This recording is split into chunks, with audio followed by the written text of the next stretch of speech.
I wanted to watch this video. I wanted to watch this video on drafting. Um, the champion select secrets only pro players know. And I wanted to give my thoughts on it and talk a bit about drafting. So I thought this video was really good. I only watched the first few minutes, but I thought the video was good. I thought it'd be good to react to and talk a bit about. So let's watch it together. Straight away that I'm not going to be telling you the same things you've heard everyone else say 1,000 times before when it comes to drafting and team comps. We already know that the best team comps have mixed damage types, good front line, wave clear, and engage. It just doesn't need to be repeated. Very true, but at the same time, a lot of people... Let's move my camera because it might be in the way of the text. A lot of people don't know that you need these things. They know about the mixed damage and the tanks, but people don't think that much about wave clear and reliable engage. These things are already universally understood by everyone that plays League to be good. But my god, are they surface level draft concepts, and they miss the majority of what actually matters when it comes to picking your champion. So here's what actually matters. These are the real things that actually matter to a draft that I learned myself over years of playing on pro teams. But don't worry, everything I talk about won't stay locked in this idealized world of pro play that just isn't useful for solo queue. Surprisingly enough, the drafting techniques that I have to talk to you about in this video are far more impactful for solo queue than anything you're likely to know about draft at this point. I mean, one thing that I think is good to mention here is like drafting in solo queue is important as well. I think people underestimate how important drafting is in solo queue, even in low relos, because yeah, the games are messier and matchups matter less in solo queue and in low relos, but the draft itself is still very important because some team fights, like if you have a comp that's really bad team fighting, you're not gonna win, you know? So if you're in queue right now, maybe hold off just a couple more minutes and give the video a watch first. It might just give you the edge you need in Champion Select to win your next game.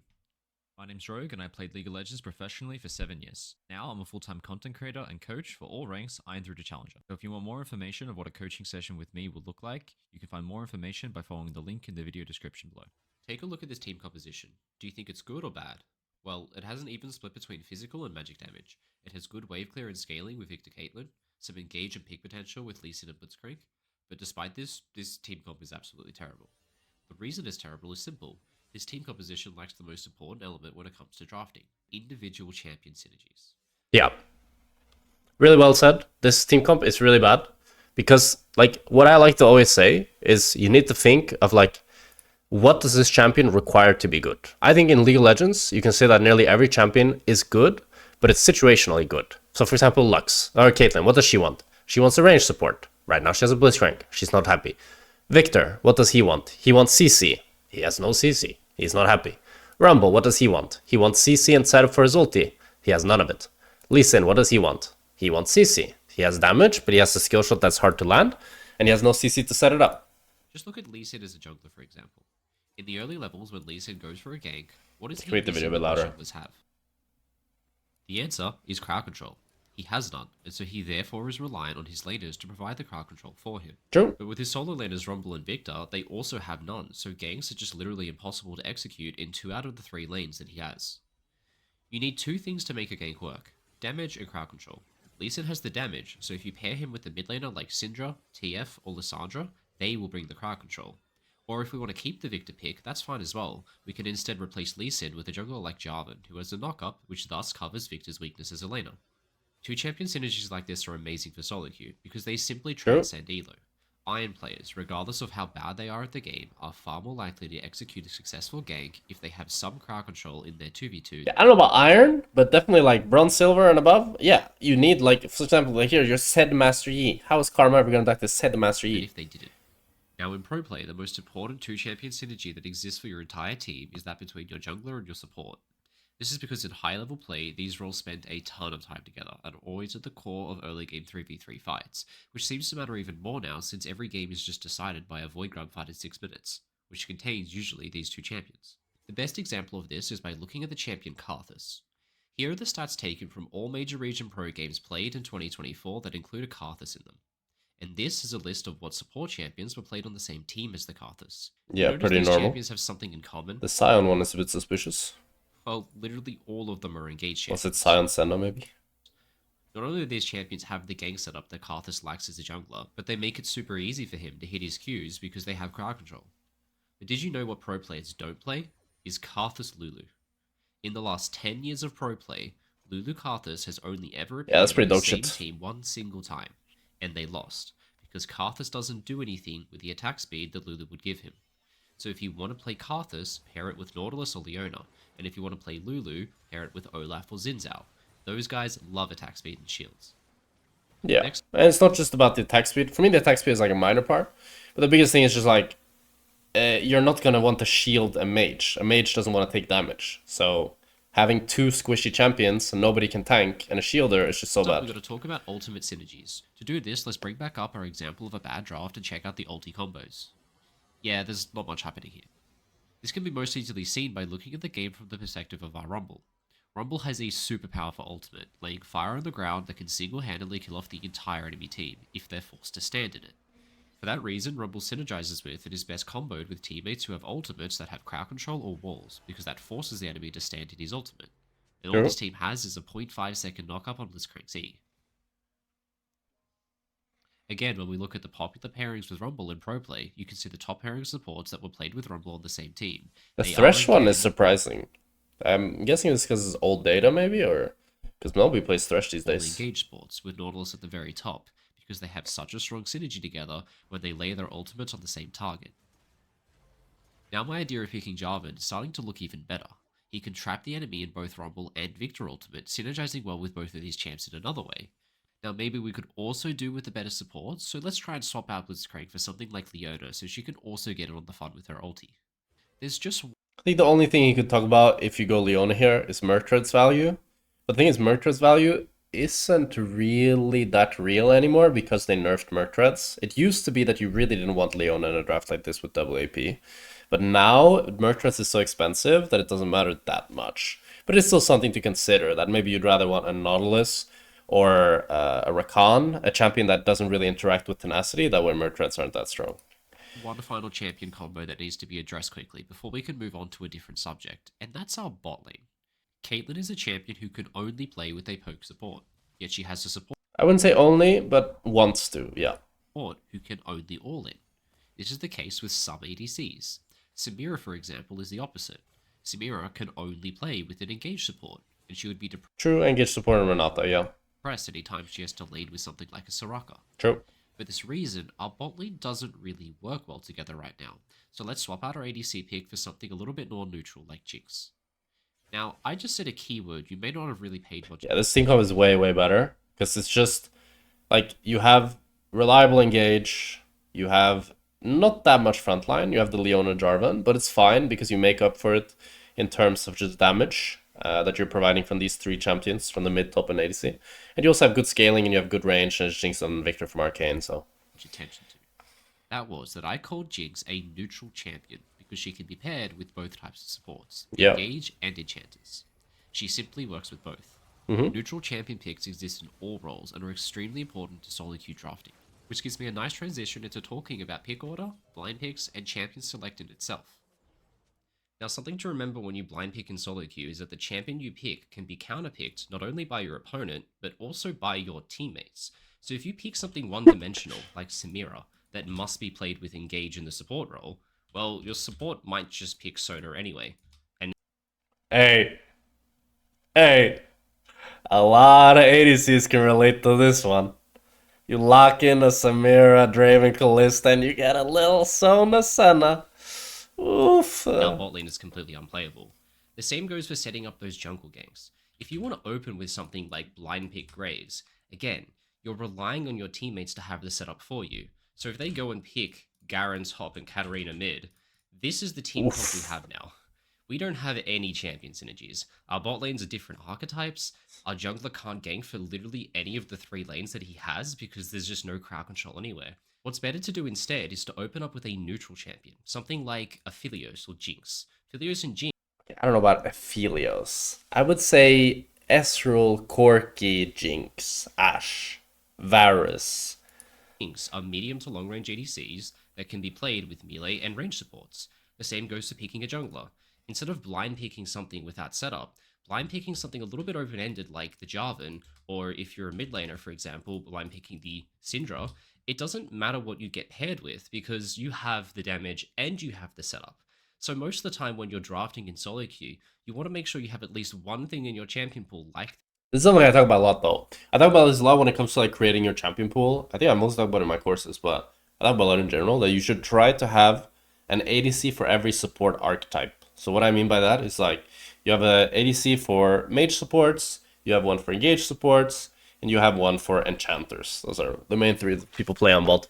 So if you have one champ for everything, that's good, but you can also play one champ that can play with anything. A good example of that would be like Ezreal, that can play with nearly everything. The only thing is like I wouldn't really want to play Ezreal with Lulu or Milio, for example. Then I'd rather play more of a hyper carry, but nearly everything. I think Varus as well can fall into that. Ashe can kind of fall into that, but maybe not the best with mage supports. this. There can kind of be a multi-tool that fits into any comp and works with any jungle or lane pairing. The idea of neutral champion picks is a huge reason for why we have a somewhat standardized pick order in pro play for the last 10 years. Drafts usually look a little bit like this. First, we open with whatever OP champion there is on the patch, or whatever flex pick your team might play. Outside of this though, things mainly look the same. An opening pick will most likely be an ADC and or a jungler. Jungle counter picks don't matter too much because you don't directly lane against your counterpart, and most of what decides the bot lane's matchup is the support matchup, not the ADCs. What's important though is that you can easily pick neutral champions in these two roles, especially with ADC, with almost every mid to long range ADC being a neutral champion pick. Then you simply copy your opponent, counterpicking the roles that they pick the entire way down the draft so you get good matchups everywhere. Yeah. What's great about doing this is that you don't get locked into having to play a specific style of team composition too early into the draft. If you first pick something like Lulu, for example, this instantly removes your team's ability to play a ton of champions in other roles, notably a couple of which we've already covered, like Rumble, Karthus, and Samira. Committing to a specific style of team composition too early into the draft is generally a pretty bad thing to do, because you leave yourself open to being stylistically countered, which is what we'll talk about next. But real quick before I do, I want to take just 20 seconds to shell out my Patreon. You see, YouTube ad revenue quite frankly just sucks, and it's only because of my current Patreons I have right now that I can justify the time it takes to make a video a week on YouTube for you guys. Respect. Over on my Patreon, I upload almost daily recordings of my best coaching sessions for you to watch and learn from, all sorted by role and rank. So if it's within your means and you want to help support me and maybe even get some extra content of mine, that's the best way to do it. Otherwise, of course, you can instead just subscribe and continue to watch my videos for free over on YouTube. Now, where were we? That's right, stylistic counters. Yeah. Sometimes a champion pick is just so good you have to pick it. One of the most famous examples of this is from this famous clip. Go main. Now we have to go Corky. No, Olaf got you. Alistair, we're going main, by the way. Dylan, we have to go Vayne. Main. Shouldn't we just go Corky? But are you like- serious? Is it gonna win us the game? Of course. We could see the Corki again. Yeah, good Corky again. Whoa! That's a Vayne mid lane! Caps was right here. When versing 4 melee tank champions, Vayne is just situationally amazing. This is most easily seen with a lot of top lane bruiser champions such as Darius. It's a crazy Vayne Darius game. is It's a completely really crazy mobile Vayne and game. incredibly susceptible to being kited, which is why he's almost never seen in pro play.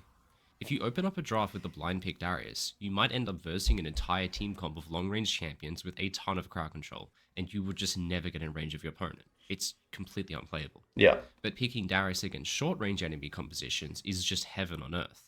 You don't need to worry about getting kited if the enemy team is also made up of melee champions, completely negating Darius' biggest weakness. Maybe this is something you already knew to a certain extent, but what you probably didn't think about is stylistic synergies. Take a look at this game from Worlds 2024. Famously, this is where the top laner for BDS, Adam, picked Darius on the world stage. The enemy has a ton of crowd control on their comp this game.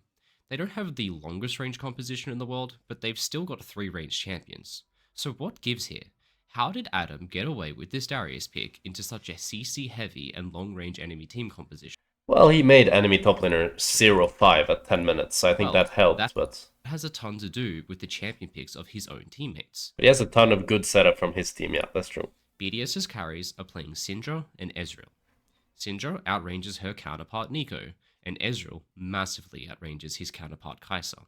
So in a poke battle, BDS's team comp will just simply win.